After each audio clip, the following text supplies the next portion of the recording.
Spike Lee had a very straightforward response to the biggest problem critics had with the new film, Michael. Michael, directed by Antoine Fuqua, is a musical biopic that focuses on the life and career of Michael Jackson. The film follows his journey from his early days with the Jackson 5 in the 1960s through his rise in fame in the 1980s. The movie showcases his talent, complicated relationship with his father, and the pressures that come with the industry. The King of Pop was portrayed by his real-life nephew, Jaafar Jackson. After its release, the Jackson biopic received a lot of backlash over omitting the accusations of sexual assault and the lawsuits that followed.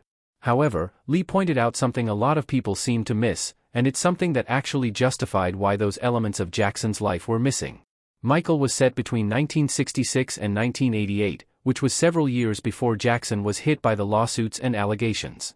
The first claim made against Jackson occurred in 1993 when the family of John Chandler, who was 13 at the time, filed a civil suit against the pop star.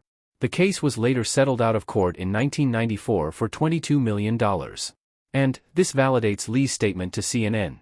The actor said that it wouldn't make any sense for a film that took place years prior to the first accusation to feature any of the things the creative team left out because it wouldn't fit the timeline. Lee stated that despite what the critics had to say, people still showed up to watch the film. He said that he, himself, loved Michael, revealing that he watched the biopic twice. He explained how much he loved working with Jackson. The two collaborated on a music video in 1996 for They Don't Care About Us. Lee also directed Bad 25 and Michael Jackson's journey from Motown to Off the Wall. He added that he loved him as an individual, too. He called the King of Pop a beautiful person and said that he misses him a lot. However, it should be noted that the movie was originally supposed to feature scenes that depicted the singer's legal troubles.